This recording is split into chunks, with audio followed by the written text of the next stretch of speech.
Le diable, lorsqu'il vient vers toi, il te propose l'occultisme, il te dit, tu seras grand, tu seras fort, tout ira bien. Un grand menteur, il te donne 10 choses et puis il te ravit 1000. Mais quand tu viens auprès de Jésus-Christ, il te dit, tu seras persécuté en mon nom. On te haïra en mon nom. Tu souffriras en mon nom. Mais tu ne seras jamais abandonné. Tu auras l'essentiel. Et j'aimerais vous dire la vérité.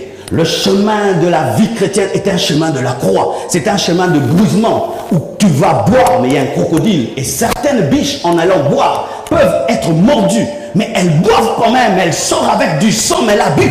Et des fois, pour combattre le péché, il faut combattre jusqu'au sang. Je ne vous mentirai pas. Tu peux perdre un boulot parce que tu refuses de mentir. Tu peux perdre une relation parce que tu refuses l'adultère. Tu peux être pauvre parce que toi tu refuses des faux papiers.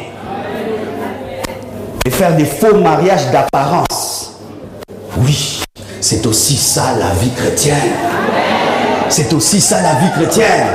Dieu n'est pas que celui qui donne le travail et des voitures et des maisons. Non, il t'enlève aussi des choses dans ta vie. Tu pleures et il dit, fils, demain encore tu pleureras, mais c'est pour ton bien.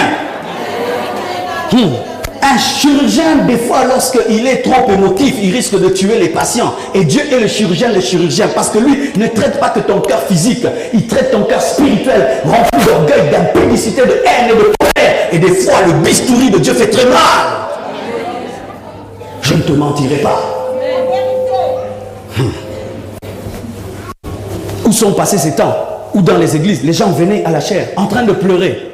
Pleurer parce qu'il doit abandonner son copain et sa copine. Abandonner ce mari d'autrui qui lui donne 10 000 euros par mois. Oui, c'est ça la parole de Dieu.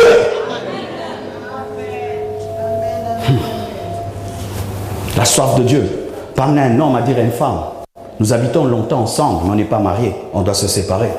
La soif de Dieu. Amen. Et vous pleurez. Et vous partez. Mais sache que si c'est la femme de ta vie, tu la récupéreras. Mais en Jésus-Christ. Alléluia.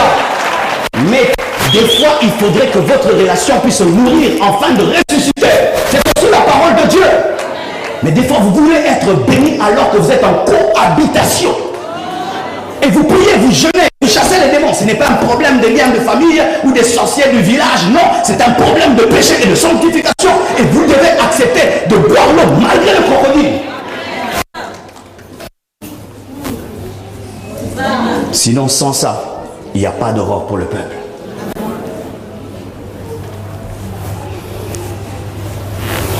Paraît-il qu'il y a des somnambules qui boivent dans le sommeil. C'est vrai? Oui. Et qui mangent dans le sommeil. C'est dire qu'il est dans le sommeil, il a soif et il boit.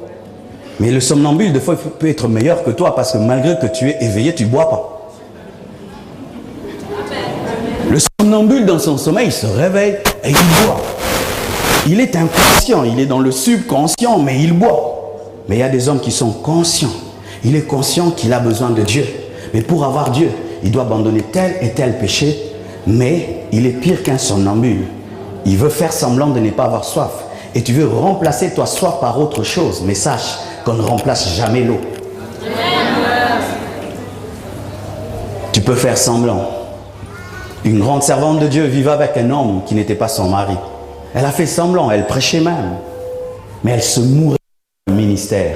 Parce qu'au-dedans d'elle, elle savait que tu ne peux pas prendre le mari d'autrui. Elle le savait. Elle l'aimait beaucoup. Mais elle savait aussi que la parole de Dieu était contre cela. On pouvait lui dire, tu as un grand ministère, tu fais des foules. Non, elle savait au fond d'elle que la priorité dans la vie, ce n'est pas le ministère, ce ne sont pas les foules. C'est la communion avec Dieu. Et des fois, tu peux faire semblant, mais tu sais au-dedans de toi que la parole de Dieu dit cela. Que dois-tu faire malgré la douleur? Prends la décision. Vous savez, les gens qui vivent en Afrique pensent que vous qui êtes en Europe, vous ne mourrez pas. Eh bien, j'ai remarqué qu'il y a aussi des cimetières. Et des très grands hôpitaux, donc vous avez des maladies pires que les nôtres. C'est pourquoi j'aimerais vous dire, bien-aimés, vous devez prendre la décision avant de mourir. Parce qu'aucun d'entre vous ici n'est éternel. Vous devez prendre la décision avant de mourir. Vous devez prendre la décision. Et ce n'est pas que la parole doit te plaire ou pas. Non, parce que tu aimes Dieu et tu aimes ta propre vie. Et si même tu n'es pas égoïste, sois égoïste pour le ciel. Sauve toi-même. Je ne peux pas abandonner cet homme. Je l'aime trop. Vous irez ensemble en enfer. Et voici la vision. Des fois, vous pensez que le diable a des cornes et une queue. Non.